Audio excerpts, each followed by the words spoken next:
مگر وزن کے لحاظ سے دونوں برابر ہیں. مرد اور عورت جنس کے لحاظ سے دونوں الگ الگ ہیں، ذمہ داریوں کے لحاظ سے دونوں الگ الگ ہیں، لیکن نظام کو اور معاشرے کو بہتر طریقے سے چلانے کے لیے دونوں برابر ہیں.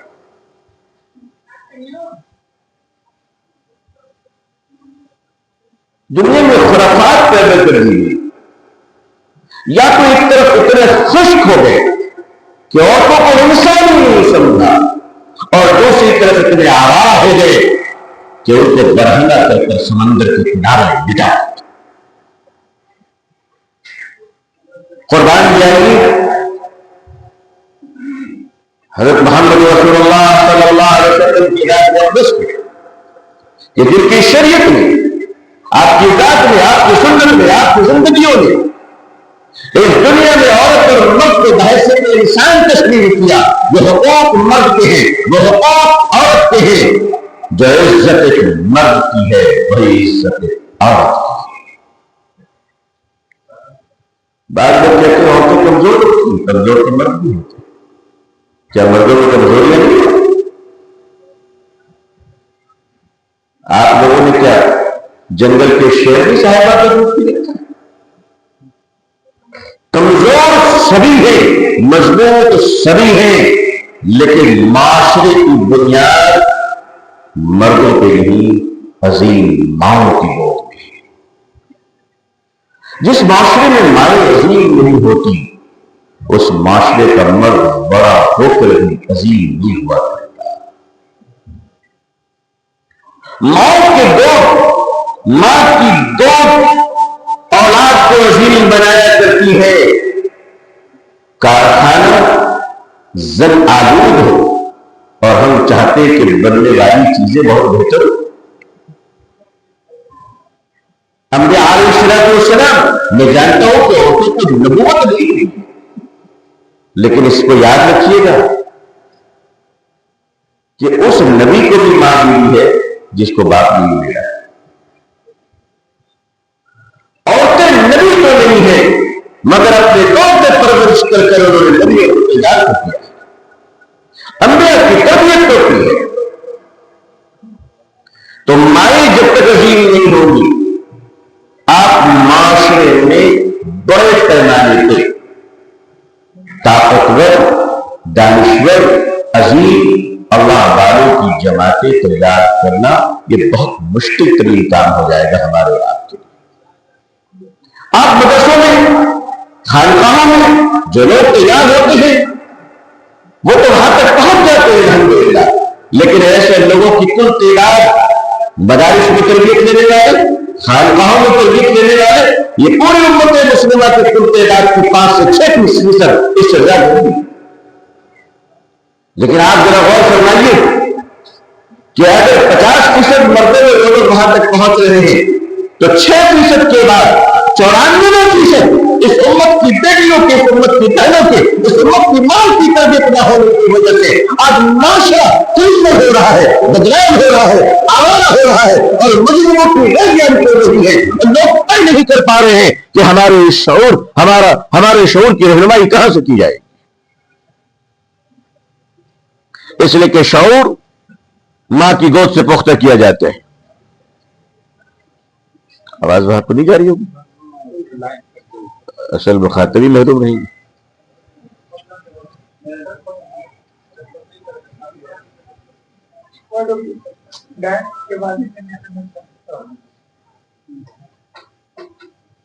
آگے اچھا چلیے.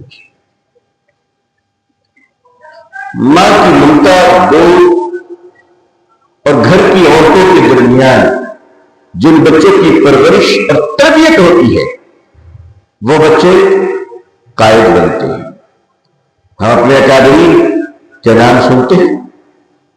حضرت حجت الاسلام نانوتوی علیہ رحمت، ذرا ان کی والدہ کی قربانیوں کو پڑھ لیجیے. حضرت مولانا علی ندوی رحمۃ اللہ علیہ، ذرا ان کی والدہ کی قربانیوں کو پڑھ لیجیے. حضرت مولانا الیاس رحمۃ اللہ علیہ، ذرا ان کی والدہ اور ان کے گھر میں ان کی بیوی ان کی بیٹیوں کی قربانیوں کو پڑھ لیجیے. حضرت شیخ زکریا علیہ رحمہ کی والدہ کی قربانی کو پڑھ لیجیے. حضرت تھانوی علیہ رحمہ آپ کے گھر کی عورتوں کی قربانیاں پڑھ لیجیے. حضرت شاہ عبد الغنی صاحب پھوپھی رحمۃ اللہ علیہ ان گھر کی عورتوں کی قربانیوں کو پڑھ لیجیے. اور مجھے کہنے دیجیے کہ آج الحمدللہ یہ پرتکلف عمارتیں آپ کو نظر آ رہی ہے. اللہ اس کی لاج رکھے, اس بہاروں کو اللہ تعالیٰ قائم رکھے اور اسے پربہار بنا کر قیامت تک رکھے. مگر ایک وہ وقت بھی تھا جب ہمارے شیخ مفتی عبداللہ صاحب پھولپوری رحمۃ اللہ علیہ کہ گھر کی عورتیں چلچلاتی ہوئی دھوپ میں مہمانوں کے لیے کھانا بنایا کرتی تھی. یہ جو صاحبان اور یہ محل دیکھ رہے ہیں اور یہ بڑی خانقاہ دیکھ رہے ہیں, بڑی مسجد دیکھ رہے ہیں, یہ یوں ہی نہیں بنی ہے ان ماؤں کے قربانیوں سے. اور میں سچ کہہ رہا ہوں, وقت کا مرشد ہو, وقت کا عالم ہو, اور وقت کا خطیب ہو, اور وقت کا مبلغ ہو, اور وقت کا قائد ہو, اور وقت کا لیڈر ہو, وہ دنیا میں اس وقت تک چمک نہیں سکتا جب تک کہ گھر کی عورتوں کا تعاون سے نصیب ہو. گھر کی عورتوں کا تعاون یہ کتنا ضروری ہے, ہم نے اس کا اندازہ کیا. میرے آقا صلی اللہ علیہ وسلم نے عورتوں کے تعلق سے نرم گوشہ اختیار فرمایا, نرم گوشہ. اور واقعی یہ سچ ہے کہ مسلم عورتیں نرم گفتگو اور نرم نصیحت کی حقدار ہے اور مستحق. مگر دوسری طرف دنیا نے ان کے ساتھ ایسی توہین آمیز سلوک روا رکھی ہے, ایسی توہین آمیز کہ اس کا اندازہ نہیں کیا جا سکتا. مسلم سماج میں جتنی توجہ آپ بیٹے پہ دیتے ہیں, اگر میں یہ بات کہوں تو جبھی پہ شکم نہ لائیے گا, اس سے 2% زیادہ اپنی بیٹیوں پہ توجہ دیجیے. میں جب یہ بات کہتا تھا 20 سال قبل کہ لوگوں بیٹوں کے لیے تم نے گلی گلی مدرسے کھول رکھے ہیں, اپنی بیٹیوں پہ توجہ دو ورنہ وہ وقت ہے. اور میں دیکھ رہا ہوں کہ وقت ایک جیت مفتی ہے مگر بیوی اس قابل نہیں ہے کہ مفتی صاحب کے ساتھ ایسی گفتگو کر سکے. بیوی بالکل بے پڑھی لکھی ہے. مفتی صاحب پوری دنیا گھوم کر آتے ہیں مگر گھر میں آنے کے بعد ان کے فتوے کے دروازے پہ تالا لگا دیا جاتا ہے کہ اس کے بعد وہ فتوی شامل نہیں, اب فتوی محترمہ چلے گا. آپ اپنا فتوی عالمگیری یاد رکھو اور رکھو. آپ نے بھی ایسے واقعات پڑھو گے بڑے بڑے اکادری کو, یہ جانتے کیوں ایسا ہوا؟ اس لیے یہاں علم ہے, وہاں جہالت ہے, یہاں تربیت ہے, وہاں بے سلیقت بھی ہے. اس کا ذمہ دار کون ہے؟ معاشرہ ہی تو ہے. وہ بیٹیاں کیا خود سے بولی تھی کہ مجھے انفارم رکھو؟ ان بیٹیوں نے کیا خود سے کہا تھا کہ مجھے بھی تربیت رکھو, اپنے بیٹے کو سمجھاؤ, حافظ قاری عالم بناؤ, یہ کسی کمپٹیشن کرواؤ, انہیں ایجوکیشن دو, ماڈل ایجوکیشن دو اور مجھے جاہل کر دو؟ یہ بیٹی نے تھوڑی دیر کہا. آج تو کمپلسری ہے, بیٹی ہو یا بیٹا, اگر 10 کلاس پاس نہیں ہے تو اس کا پاسپورٹ پڑھے لکھے لوگوں کا نہیں بنے گا, جاہلوں کا بنے گا. کہنے میں بھی مجھے شرم آ رہی ہے, کہتے بھی شرم آ رہی ہے. تو اس وقت جب بیٹیوں کی تعلیم کی بات کی جا رہی تھی تو بہت سارے لوگوں نے اختلاف کیا کہ یہ مناسب نہیں ہے. مگر آج لوگ ٹھیک مار کر کہہ رہے ہیں کہ پیٹ پہ پتھر باندھنا ہے باندھ لو, بچوں کو پڑھاؤ, بیٹیوں کو پڑھاؤ. میں کہتا ہوں 30-40 سال پہلے اگر 2-4 کنکریاں باندھ لیتے تو پتھر باندھنے کی نوبت نہیں آتی. ہر بات کو ترتیب نہ سمجھیے, کچھ حقائق ہوتے ہیں جس کو سننے کا جگر پیدا کرنا پڑے گا, جگر اپنے لانے پڑے گا. آج یہی وجہ ہے کہ جب ہم نے اپنی بیٹیوں کو معاشرے کی چیزیں نہیں بتائی, ان کو تربیت نہیں دی, تو دوسری طرف اچکوں نے اچکنا شروع کیا. فیشن ڈیزائن کے نام پر, ماڈرنزم کے نام پر, ماڈرن ایجوکیشن کے نام پر, کوالیفیکیشن کے نام پر, ڈیولپمنٹ کے نام پر, آرکیٹیکچر کے نام پر, انجینئرنگ کے نام پر, میڈیکل اور سوشل نیٹورکنگ کے نام پر انہوں نے پھر آپ کی بیٹیوں کو آگے بڑھانا اور باہر نکالنا شروع کیا. اور جب اب آپ کی بیٹیاں آگے بڑھ رہی ہے کہ وہ صاحب نیٹ کوالیفائی کر گئی ہے, تو مسلمان کی بیٹی جب نیٹ کوالیفائی کرے گی تو ڈیفینیٹلی اس کے بعد وہ میڈیکل میں ایڈمیشن لے گی. اب مسلمان کی بیٹی ایک کوالیفائی کر گئی ہے تو وہ ڈاکٹر بنے گی, ایک ڈائری بنے گی, ایک ڈینٹسٹ بنے گی. لیکن آپ مجھے بتائیے کہ وہ نیٹ کی تیاری کرنے کے لیے جائے گی کہاں؟ آپ کے بریانی والے ہوٹل میں؟ میڈیکل کرنے کے لیے وہ کہاں تشریف لے جائے گی جہاں آپ نے کباب پراٹھا سینٹر کھول رکھا ہے؟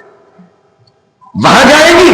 نہیں، اس کے لیے تعلیمی اداروں کی ضرورت ہے، اس کے لیے کالجز کی ضرورت ہے، اس کے لیے یونیورسٹی کی ضرورت ہے۔ دل تھام کے سنیے، اگلی بات جو کرنے جا رہا ہوں آپ کی خدمت میں، اعلیٰ تعلیم کے لیے اعلیٰ تعلیمی اداروں کی ضرورت ہے، اعلیٰ تعلیم کے لیے اعلیٰ تعلیمی اداروں کی ضرورت ہے، بنیادی تعلیم کے لیے پرائمری اداروں کی ضرورت ہے۔ مسلمانوں، ضرورت سے کبھی انکار مت کرنا، اس میں کہ جس کو ضرورت پڑتی ہے وہ پیٹ کی بھوک مٹانے کے لیے دن کے اجالے کے چھپنے کا انتظار کر کر رات کے اندھیروں میں چوری بھی کر جایا۔ آپ ضرورت مندوں کی طور کو کہاں جانتے ہیں کہ جنہیں ضرورت ہے، اگر آپ وہ ضرورتیں پوری کہاں ہوں گی؟ وہ ضرورتیں پوری ہوں گی تعلیم گاہوں میں، وہ ضرورتیں پوری ہوں گی۔ اب وہ تعلیم گاہیں ہم نے بنا رکھی ہے، وہ تعلیم گاہیں ہمارے پاس ہے۔ آج بیت العلوم کے غریب جو اسکول چل رہا ہے، ماشاءاللہ آپ نے ایک اسکول بنایا، قوم کے بیٹے اور بیٹیاں اس اسکول کی طرف آ رہی ہیں۔ جانتے ہیں اگر یہ اسکول نہ ہوتا اور ہمارے بچے غیروں کے اسکول میں جاتے تو میں یہ بات کہہ دینا چاہتا ہوں کہ ہم کہاں کی باتیں کر رہے ہیں۔ مسلمانوں کے بچے اپنے تعلیمی ادارے نہ ہونے کی وجہ، اپنے تعلیمی ادارے نہ ہونے کی وجہ سے غیروں کے اسکول میں جاتے ہیں، اور وہ بچے زندگی بھر شرک سے اپنی تعلیم کا آغاز،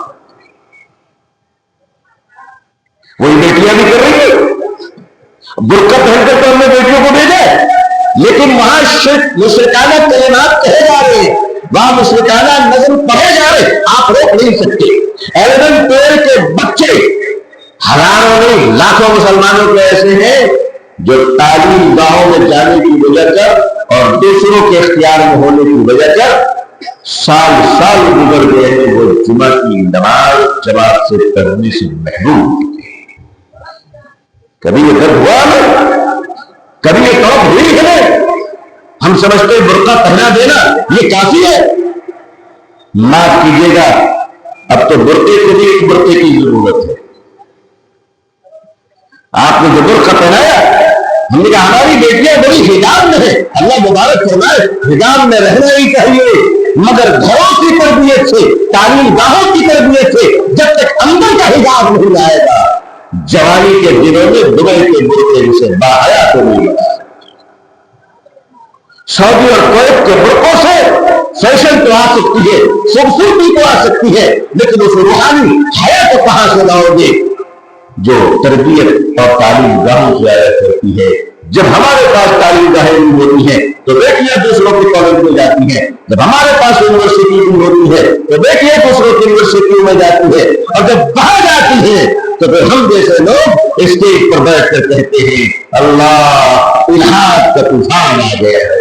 بیٹیاں مرتد ہو رہی ہیں، یہ سچ ہے کہ بیٹیاں نعوذ باللہ بے پیمانے پر مرتد ہو رہی ہیں۔ تعداد میں اختلاف ہو سکتے ہیں، کوئی لاکھ کہتے ہیں، کوئی 2 لاکھ کہتے ہیں، میں کہتا ہوں ایک بھی بیٹی مرتد ہوئی ہے تو پوری امت، پوری قوم ذمہ دار ہے، پوری قوم ذمہ دار ہے۔ آپ کو ایک چیزوں کو لے کر چلنا پڑے گا۔ گھروں ہم اپنی بیٹیوں کو کس لحاظ سے تیار کریں؟ جو باہر یورپ میں بیٹیاں مسلمان ہو رہی ہیں، الحمدللہ، آپ کو کیا لگتا ہے کہ ان کے پاس ماڈرن ایجوکیشن نہیں ہے؟ جو یورپ میں عورتیں ایمان لا رہی ہیں، الحمدللہ، مجھے آپ کہنے دیجیے، میں اجازت چاہتا ہوں، ہم جیسوں ہزاروں سے ان کا ایمان زیادہ مضبوط ہے، اور ہم جیسے لاکھوں سے زیادہ وہ باحیا ہے۔ پیرس کون نہیں جانتا؟ دنیا کا چند آوارہ ملکوں میں ایک ملک ہے، حالانکہ بات کہنی نہیں چاہیے، مگر میں نے اویانیت کے لحاظ سے یہ بات کہی ہے، کسی ملک کی توہین نہیں، حالانکہ میں جانتا ہوں کہ وہ پیرس فرانس راشدہ منسٹر کے بارے میں میں پوری بایوڈا ان کی جانتا ہوں کہ وہ لا منسٹر تھی 2009 سے 11 تک، تو کیا کیا دل کھلائی اور دنیا میں مسلمانوں کو کس طرح انہوں نے بدنام کیا، اور خود ان کا کیریکٹر کیا رہا۔ چلیے جب بات چھڑ گئی تو سنیے، فرانس کی ایک وزیر تھی، خاتون وزیر راکیلا، بڑی مخالفت، مسلمان عورتوں کو مورچے میں ڈال کر تباہ کر دیا گیا، برباد کر دیا گیا، بڑی بولتی تھی وہ، بڑی بولتی تھی۔ اس کے بعد عدالت میں ایک مقدمہ چلا، جانتے کیا تھا مقدمہ؟ کہ محترمہ کے پیٹ میں جو بچہ تھا اس کے باپ ہونے کے 8 دعوے دار تھے۔ کتنے دعوے دار تھے؟ اور وہ 8 عدالت میں گئے تھے کہ اس بچے کے باپ ہونے کا شرف مجھے بنایا، مجھے دیا جائے اور اس کی سرٹیفکیٹ مجھے دیا جائے۔ وہ محترمہ پوری دنیا میں بیان کر رہی تھی کہ اسلام نے عورتوں کو بڑا ظلم کیا۔ اب آپ بتائیے سر، یہ تو میں نے ایک چیپٹر بتایا ہے، اور میں ان کے کیریکٹر کا میں اسپیشلسٹ ہو چکا ہوں، اتنا پڑھا ہوں ان کے بارے میں۔ لیکن آئیے تو عرض کرنا چاہتا ہوں میں آپ کہ اسی فرانس کے شہر پیرس میں سپر مارکیٹ میں ایک برقع پوش خاتون جاتی ہے۔ توجہ فرمائیے، میری پہلے غور سے سنیں۔ سپر مارکیٹ میں ایک مسلم عورت، پیرس کے سپر مارکیٹ میں ایک مسلم خاتون، ہماری بہن، مکمل پردے، شرعی حیا، آنکھیں بھی لوگوں کو نظر نہیں آ رہی ہے، وہ تشریف لے جاتی ہے، اپنے پسند کے سامان وہ کلیکٹ کرتی ہیں، اور اس کے بعد وہ کاؤنٹر پہ آتی، کیش کاؤنٹر پہ، بل کاؤنٹر پہ آتی ہے، تو بل کاؤنٹر پہ جو لڑکی بیٹھی ہے ماڈرن ڈریس میں، نیل اڑیا، وہ بھی مسلمان ہے مگر وہ عرب نژاد ہے، مطلب عرب سے آئی ہوئی ہے۔ اسلام کسی کے گھر کی بدوا مزدور نہیں، جو دل میں لگا لے اسلام اس کا ہے، ورنہ اسلام کتنا بے نیاز ہے کہ اگر تم توجہ نہیں کرو تو تمہارے گھروں سے نکلے گا۔ اللہ ہم سب کی زندگیوں میں، ہم سب کے گھروں میں، ہم سب کی نسلوں میں اللہ ایمان بھی عطا فرمائے اور ایمانی حیا کو بھی اللہ محفوظ رکھے۔ تو وہ بل کاؤنٹر پہ جو ماڈرن لڑکی بیٹھی ہے، نیم برہنہ، وہ بھی مسلمان ہے لیکن عربی ہے، اور یہ جو خاتون تشریف لے گئی، یہ بھی دیکھنے میں عربی معلوم ہو رہی ہے کہ مکمل حیا میں، تو جب بلنگ کے لیے گئی تو وہ لڑکی، کاؤنٹر والی لڑکی، اس حیا والی بہن کا مذاق اڑاتے ہوئے کہتی ہے، طنز کرتے ہوئے، کہ تم جیسی عورتوں نے ہم جیسی اور لڑکیوں کے لیے موقع کو بند کر دیا ہے، اور تم جیسی عورتیں مسلمانوں کے لیے مصیبت پیدا کر رہی ہو۔ اگر تمہیں اتنا بھی حیا پردہ کرنا ہے تو عرب میں رہو، اپنے ملک میں رہو، پیرس آنے کی کیا ضرورت ہے؟ اس خاتون نے، چونکہ وہ بھی لڑکی تھی، اس خاتون نے اپنے چہرے کو کھولا اور اس لڑکی سے کہا کہ میں عرب کی نہیں ہوں، میں فرانس کی بیٹی ہوں، پیرس میں پلی بڑھی ہوں، فرق اتنا ہے تم نے دین بیچ دیا، ہم نے دین خرید لیا۔ تم نے اپنا دین بیچ دیا، ہم نے وہ دین تم سے خرید لیا ہے۔ تم کیسے کہہ سکتی تم ایک عام عورت؟ مسلم عورتیں یہ خود طے کرے، ہماری بیٹیاں طے کرے۔ اسلام نے آپ کی تعلیم پر پابندی نہیں لگائی ہے، اسلام نے آپ کی ترقی پر پابندی نہیں لگائی ہے، اسلام نے آپ کے عروج پر پابندی نہیں لگائی ہے، اسلام نے بے حیائی پر پابندی لگائی ہے، اسلام نے بے غیرتی پر پابندی لگائی ہے، مگر کچھ ذمہ داری عورتوں کی ہے، کچھ ذمہ داری معاشرے کی ہے۔ اجتماعی تعلیم گاہیں ہر آدمی اپنے گھر میں نہیں کھول سکتا۔ یہ وہ دور نہیں ہے جب گھروں میں تربیت ہو جایا کرتی تھی کہ حضرت شیخ کے گھر میں ہمارے گھر کی عورتیں چلی گئی اور 10 دن میں ولی کاملہ بن کر آ گئی۔ مجھے معاف کیجیے گا، اب تو دیندار گھرانوں میں بھی بیٹیوں کی تربیت کے لالے پڑ گئے۔ سوچنا پڑتا ہے کہ دیندار کے گھرانوں میں بھی فجر کی نماز ہوتی نہیں ہو رہی، اللہ بہتر جانے۔ تو اب وہ نظام نہیں، اب تعلیمی نظام، تو تعلیم گاہیں قائم کیجیے اور بڑے کالجز بنا دینا اور بڑی یونیورسٹی بنا دینا، یہ بڑی بات ہے، لیکن اس سے پہلے سے یہ یونیورسٹی اور کالجز میں تربیت نہیں ہوا کرتی ہے، تربیت تو پرائمری اسکول سے شروع ہوتی ہے، جہاں سے بچے KG 1 KG 2 اور 1 اور 2 سے لے کر 10 کلاس تک پڑھتے ہیں۔ اگر 10 کلاس تک پڑھنے میں ہم نے اپنی بیٹیوں کو ایسے چھت کے نیچے پہنچا دیا کہ جہاں ماڈرن ایجوکیشن دینی ایجوکیشن کے تابع ہو اور دینی ماحول اور دینی حجاب میں اور دینی پردے میں اور دینی طریقے کے ساتھ اور تربیت کے ساتھ ان بچوں کو تعلیم دی جائے اور وہاں وہ کلاس 1 سے کلاس 10 کرتے ہوئے حافظہ بھی بن جائے، تجوید کے ساتھ قرآن بھی پڑھ لے اور عالمہ بھی بن جائے، اور جب وہ نکلیں انشاءاللہ تو دنیا کے کسی کالج میں جب جائیں گی تو وہ بے حیا نہیں بنے گی بلکہ دوسرے بے حیا کو با حیا بنائیں گے انشاءاللہ۔ ایک بات تو یہ، دوسری بات اللہ تبارک و تعالی نے عورتوں کے حقوق کے ساتھ اس کے ساتھ رحم کا، ہمدردی کے سلوک بھی بیان کرنے کا حکم عطا فرمایا۔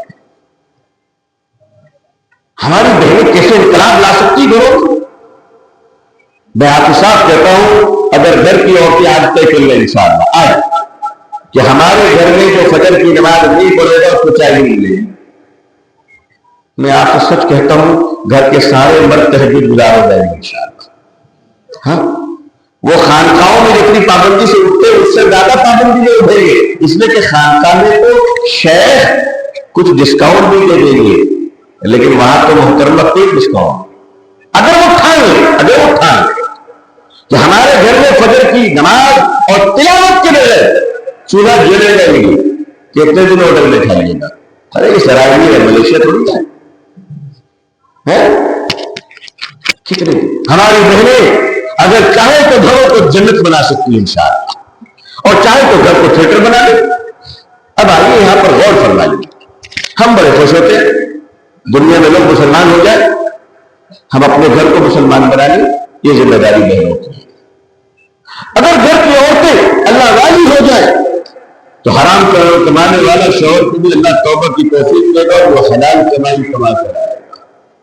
وہ صاف کہے گی کہ ہمیں بیٹا فرمائش نہیں چاہیے، ہمیں غیر ضروری اخراجات سے کوئی مطلب نہیں، تم حق حلال لے کے آؤ، ہماری دنیا بھی اچھی ہو اور ہماری آخرت بھی اچھی ہو۔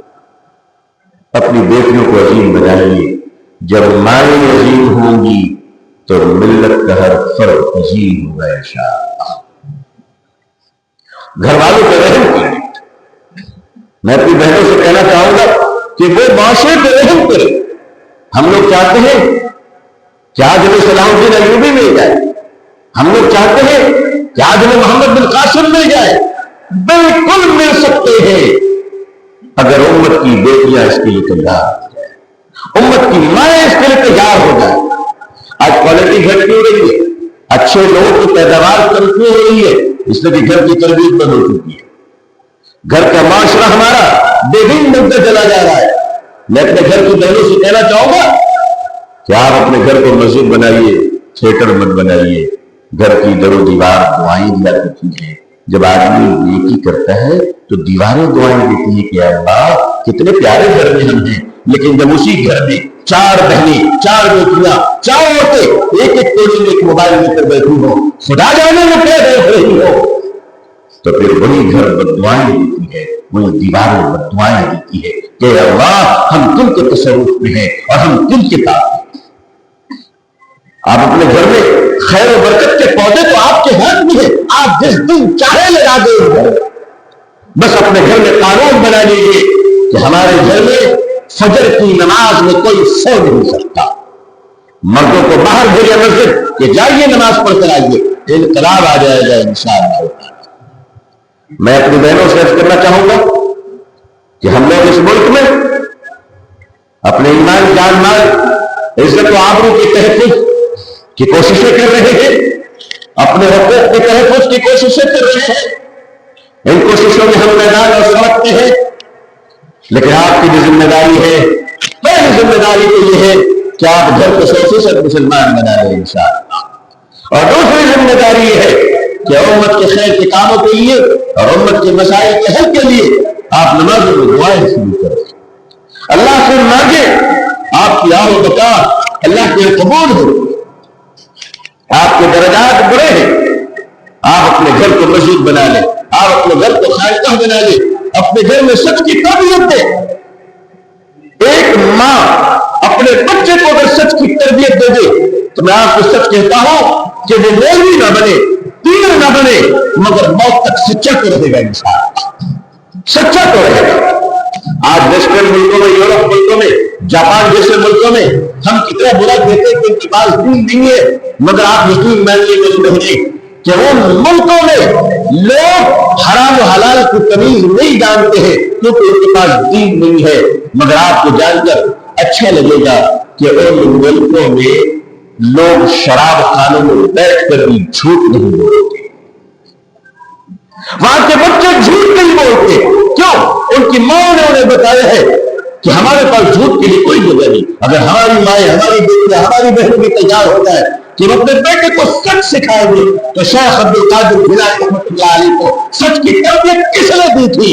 وقت کے کسی استاد نے نہیں، بلکہ ماں کی ممتا نے سکھایا تھا کہ بیٹا جان رسول چلی جائے جھوٹ مت بولنا۔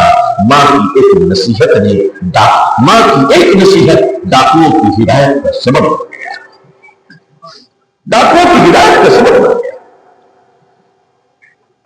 حضرت فرید الدین بن شکر رحمۃ اللہ علیہ بڑے اعلیٰ درجے کے جلیل القدر بزرگ ہوئے، صاحب کشف و کرامت بزرگ ہوئے۔